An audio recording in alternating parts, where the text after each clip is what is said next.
Hello and welcome to the Learning Love Podcast. I'm Dr. Mark A. Hicks, author of the book Learning Love. It is possible to build the healthy, happy, thriving relationships you have always wanted.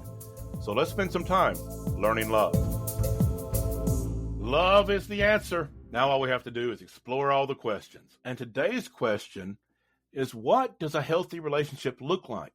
And one thing it does not look like is a thing called enmeshment. Today we're going to look at enmeshed relationships, you might say codependent relationships, versus what healthy relationships really are. One of the struggles with a thing called enmeshment is it looks for all the world like you are just very close. Enmeshment is one of these relationships where the boundaries of personhood begin to fade away, that we begin to lose ourselves in that relationship, that we are no longer really us, one person having a relationship with another person, that it's always about we, and that we isn't really us. It's not really about me. It's not really about the individual at all. It's just about the group, and the group is always the most important thing beyond all other things and must be together.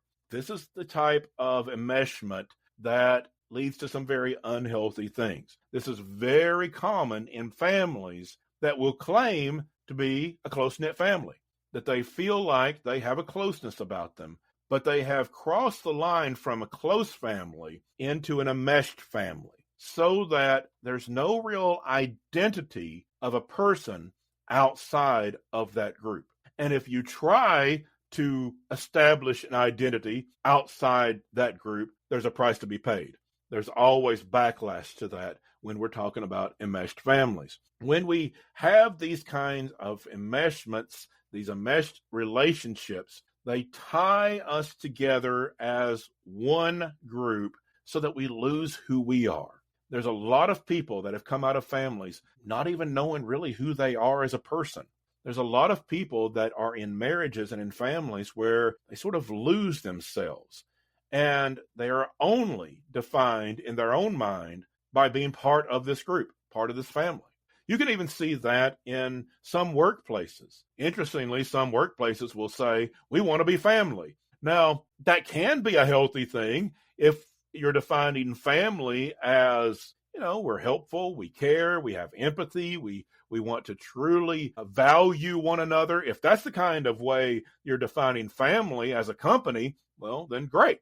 But it could go a different direction, where what they are really wanting is to blur the line between your life and your work life. They want to blur the line of who you are as a person and who you are as an employee, so that you're always really just an employee. This is how we get into these workplaces that are very unhealthy, that we are part of that group and we are expected to always be part of that group. And even when we are off from work, we are still at work in our minds. We are still available through email and our cell phone 24/7, that we always need to be part of that group. That's not really healthy workplace.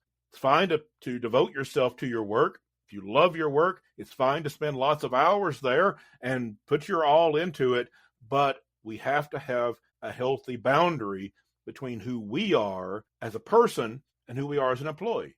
We have to have a healthy boundary between who we are as a person and who we are as part of a family. It's fine to be close to your family, but if you can't define yourself outside of that family, if you don't really have an identity outside the family, then you're getting into that enmeshment, that codependency, where you don't really have an identity of your own. We lose ourselves in that relationship.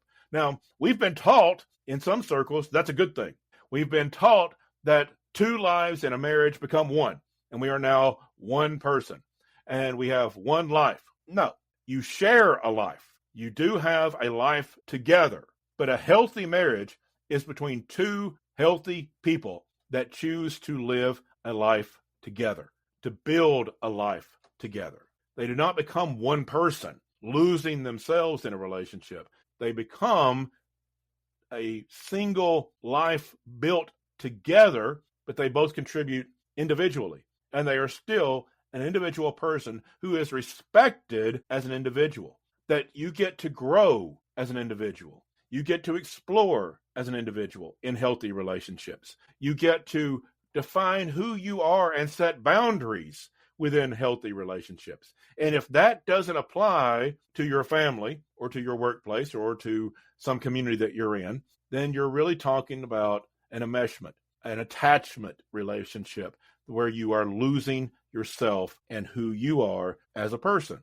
So let's look for a moment about the difference. What does it look like when you have an enmeshed relationship, and what does it look like when you have a healthy one? Well, first, as I just said, you have boundaries. Within healthy relationships, boundaries are respected, where you can say, I'm just not comfortable with this, and that is a respected thing. Or I just don't want to do this today. That is respected. In a enmeshed relationship, in that kind of dysfunctional relationship, you don't have a choice. There are no respecting of boundaries. These boundaries get blurred and they even get erased so that you really don't have options. You have to go along with the group. And very often in these groups that are enmeshed together into one existence, there is a dominant figure, a matriarch or patriarch of the family, or if it's an office, dominant personality that is insisting this is the way we go and everybody goes with us, that we are all one and we go together. And so in this enmeshed relationship, your boundaries are not respected. If you have a different idea, you have to give that up for the sake of the group. This is different than just getting along. This is different than compromise. This is the idea that you just simply can't depart from the group in your opinions or in your activities, that your boundaries are not respected. A second thing that happens in enmeshed families is you lose your identity. Instead of being respected for who you are, understanding that you're part of the relationship, but you are not necessarily completely defined by it, instead of honoring who you are and your differences, you are expected to coexist. You are expected to make sure your identity doesn't depart from the identity of the group, that we're all together as one. It is the family. It is not about individuals choosing to have fun together or go on an activity together. It's about the family must be together, period. When we lose our identity, we don't know who we are just part of the family, we are just part of this company, or we just part of this group, then we are enmeshed in that group. Every person in a healthy relationship has an identity outside that relationship.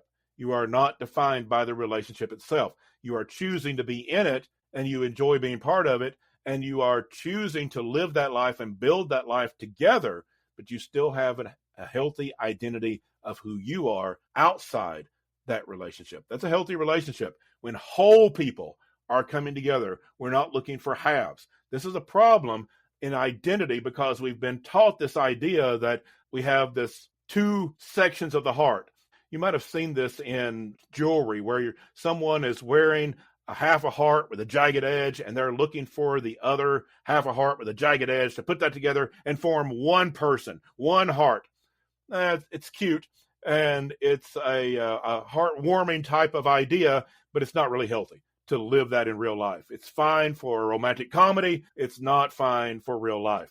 We are not going to become one person.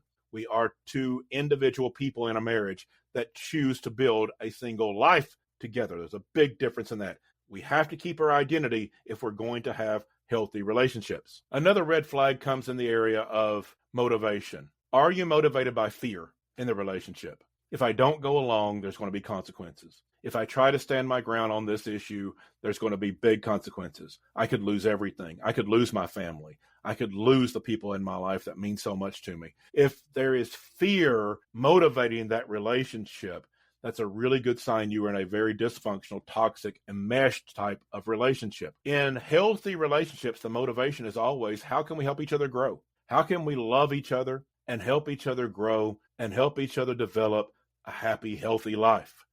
Every healthy family wants to see each person in that family grow as a person.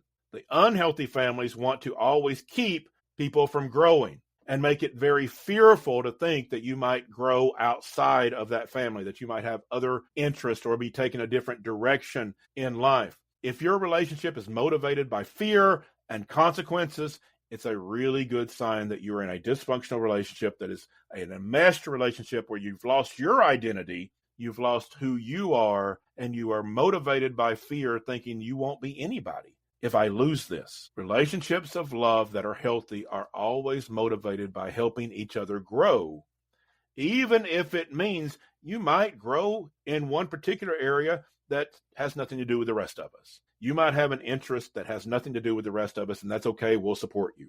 You might have something in your life. You might pursue a job or an interest or a hobby that really has no interest to any of us, and we don't understand it. But hey, if it makes you happy and it's a good thing for you, then we support you in it. Those are healthy relationships. It doesn't mean that you're leaving the relationship. It just means there's areas of growth that may have nothing to do with the family or the community that you're in. That's not allowed in enmeshed relationships. That is always met with fear and consequence. And so healthy relationships need to have an area where you have your own identity, motivated by growth and encouraging the people around you and those in your life, encouraging you to grow as a person to the fullness of who you are. In a similar fashion, one of the great threats to an enmeshed relationship is autonomy. The idea that you could be your own autonomous person with an individual life that chooses to be part of this family, that is simply not a definition that will fly. That's not a definition that will be accepted in these dysfunctional relationships, and is perfectly natural and healthy ones. That you have that separate identity, that you have autonomy, that you are a separate person that can make your own decisions. All healthy relationships allow for that. Now, of course, if you're talking about small children, or if you're talking about, employees have to do what the boss says, that's fine. You can have authority within relationships, within structures or communities, but there is still autonomy in every healthy relationship. You still get to make some choices. You still get to be who you are, even though you may have to follow the authority of someone within a community, within a group, within a workplace, or even within a family to a certain extent. But we always have an autonomy of being able to make our own free choices. When we lose that, we have lost the healthy relationship. And finally, when we're talking about the style of love, enmeshed relationships are clingy, they are controlling, while healthy relationships are freeing. They allow us to be free. They allow us to explore. We get to make mistakes and learn from them. Not drive ourselves off a cliff, of course. If we love somebody, we're going to keep them from doing that. But we get to experiment with life. We get to explore things. We get to learn new things. But in enmeshed relationships, we're talking about control. We're talking about clinginess. We're talking about guilt and fear, as we spoke about before. And so these are the differences between a healthy relationship and what so many families, communities, and workplaces fall into, of blurring those lines of us as a person, of our boundaries, of our ability to grow, and forcing us all into this one group where we lose ourselves. If that defines your relationships, if you find yourself in that place, or if you know someone that you care about that you think that really describes them, there are ways to work your way out of that, to get to a better place. But it's not going to be an easy road. And as always, you need to get help for that, because if you just wing it, you're going to end up in the same place you started. You're going to end up in the same place you started, because after a while, all that feels natural, particularly if you were raised like that within a family and you came through that through childhood. You're going to assume that's normal. You're going to assume, well, that's just how every family is. This is just a close-knit family. When you begin to understand that you are a whole person and need a relationship with other whole people where you are in a healthy relationship of love, and you begin to understand that, you're going to need to get help getting out of these unhealthy relationships. There's a couple of things to understand. That doesn't necessarily mean you have to eliminate those relationships, cut them off, go away forever. It just means you have to start practicing boundaries. And you can start small, but you do get to make decisions. If you're an adult person, you get to make decisions. And that can get pushed back. That will get that will lead to a sense of fear. And if you're going to work your way through that, you have to learn to get comfortable with tension. If you want to set boundaries within an enmeshed relationship, there's going to be tension. There's going to be pushback. There's going to be threats. Learn to be comfortable with the tension. Those feelings of anxiety and fear, you don't have to react to them. They come from that place in your childhood. They come from that place of feeling like, you have to do this. You can learn to live with that tension and do what is healthy for you. It's not going to be easy, but learn to live with that tension. Set those boundaries. Doesn't mean you cut people out of your life. It just means you get to make healthy decisions and grow as a person for yourself. And if your family or community doesn't want that, then you don't have a healthy relationship. To be a healthy person, to be the person you're meant to be, learn to set those boundaries. You can start small, work your way into it, and learn to be firm in those, but yet loving. You can say things like, I love you, but I'm going to make this decision for myself. And when there's pushback and when there's anger and when there's threats, learn to be comfortable with that tension. The other thing is to understand you do not have to have a relationship with everyone. If it comes to the place that you need to cut off a relationship for the sake of your own health, for the sake of your own life, you can do that. People are sometimes surprised when I say that because I wrote a book about love. I believe in relationships. I teach healthy relationships. And some people assume that I'll say every relationship can be saved. Theoretically, yes, if everyone is practicing the components of love like I teach in my book, if they're following the principles of healthy relationships, then yes, every relationship can theoretically be saved, but that's not always going to be the case. Not everybody's going to practice healthy practices of love. And so understand you can set boundaries. And if you're in an abusive relationship, you do not have to be in that relationship. Get help. Every relationship can't survive, and that's okay. Because by setting those boundaries and maybe even ending those unhealthy relationships, you are creating room in your life for the healthy ones. You can't have healthy relationships if you don't have room for them. And so sometimes that will mean getting yourself out of those enmeshed relationships, those places where you don't really exist except within the collective, within the group, learning who you are so that you can develop healthy relationships outside of that group. This is not easy. This is really difficult stuff. If you're going through this with your family, please get help. This is not easy, but there is a good life on the other side. There is a good life on the other side of that where you are an individual, where you are a person who matters, where you learn to build healthy relationships that last. And maybe you have a relationship with that family with boundaries, and maybe you just can't. And that's very sad, and that leads to a grief process. That's not easy. That will be an emotional wound. But you can go on from that to live a very healthy life with healthy relationships. There is good life on the other side. It's not easy, but you can get there. If you are in that enmeshed relationship, I hope you'll consider that. I hope you'll look at getting help, and I hope you will start building that healthy life that you deserve. So that's my thoughts today on how you can build the healthy life that you need, the relationships that will thrive in your life. As always, I hope you'll go to my website, markahicks.com. There's a lot of good stuff there, including links to buy my book, Learning Love, Building a Life That Matters, and Healthy Relationships That Last. Isn't that what we're looking for? The life that matters, healthy relationships that last. I want to help you get there. I want to thank my producer, Abby Graves of Abby Graves Production, and I want to thank all of you for listening today. Until next week, love well, everyone.